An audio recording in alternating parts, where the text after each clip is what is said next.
including Samantha on Who's the Boss and as Phoebe on Charmed. What you may not know is that she is really a huge baseball fan, and I am not kidding. Please welcome the author of Safe at Home, Alyssa Milano.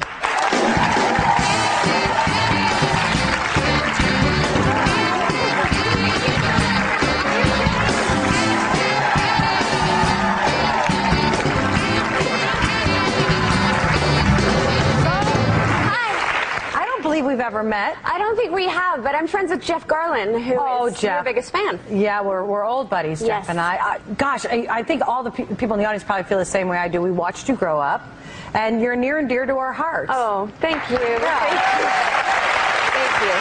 I've been very blessed. Well, I couldn't believe that it's been 25 years. It's 25th anniversary of Who's the Boss. Who's the Boss, yeah. That doesn't seem right. Which makes me like 27, which is great. Both of us, and I'm 10 years older than you. There you are. And I think we have a clip of the pilot episode, which I watched this morning, and I was just, you're a natural right off the bat. Uh-oh. Why is it tough, huh? I noticed a tear in one of the cockroach's eyes. I still say you're making a big mistake, Tony. How could you leave New York, huh?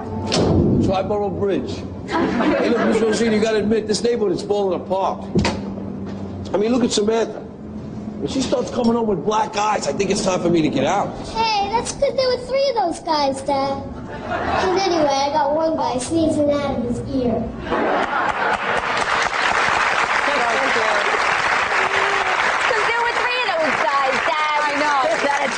That New York accent. It's interesting because I have a lot of friends that worked on Who's the Boss that, became my friends later on that I work with now, even today, and they all speak about how fantastic your parents were in protecting you and guiding you and loving you, and you don't always see that on a set. And well, it was important to them. I think what made them sort of different than the parents you often see was they actually hired a guardian for me. They did not want to be on the set with me. They had their lives. They had their lives, and it was important that when I got home that my mom had food on the table and kept my panties clean. That's what she always says.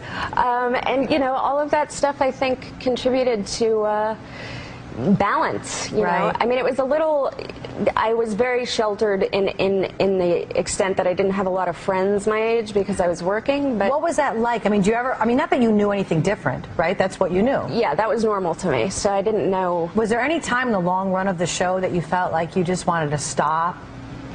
Yeah, I mean, after the show was over, I was 19, and I was like, okay, I had to do some soul searching and figure out if this was something that I wanted to continue to pursue, knowing how hard it was for kids that were on shows at that time to be adults in the business. To make the transition. I was told by so many people, save your money, kid, because you're never going to work after this. Yeah. Which is those are the odds a lot of times. And it was the reality at that time. Yeah, and so at that point in your life, you're kind of doing some soul searching, and this is really where you discover your love for baseball. Yeah. I mean, she really loves it. The first year of Who's the Boss, because we lived in New York, my dad and I flew to Los Angeles, and we lived in LA alone for a year because my mom didn't want to uproot the whole family for a show that wasn't a guarantee. You don't know. Yeah. So the first year of Who's the Boss, it was just me and my dad. And my dad was a huge Brooklyn Dodgers fan who, of course, had his heart broken when the Dodgers left New York. When he was a kid. Right. But when we moved to LA, they were having their, best decade, and my dad became a Dodgers fan again, and I quickly realized that this would be a great way for my dad and I to bond. So as a little girl, my dad and I bonded over baseball. And it wasn't until my 20s that I got, obsessed and learned, the beauty of the games within the game and how a full season unravels. And, and I think in your 20s, I say that baseball finds you when you need it most. And I definitely needed it most in my 20s. Yeah, because you were going through a big transition emotionally. Yeah, and I think it's hard for any person that time, but to be in this business where it's so much about you know, being youth obsessed or size obsessed, baseball was always such a lovely escape for me, and something that I could always do with my family and always have that connection. Yeah, you used to go home and you guys would sit together and watch the game. Yeah, my favorite place to watch a game. I have Dodgers season tickets, but my second favorite place is on my parents' couch, still to this day. That's great. We'll be right back. We're going to come back and talk more to Alyssa. I will talk to Alyssa.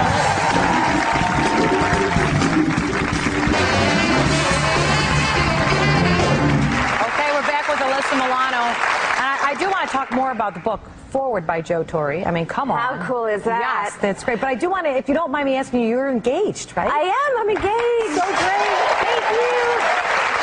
Yeah, we got engaged in December. We've been together for a couple of years. We got engaged in December, and it's just such a lovely time. And there he is. He's an agent, right?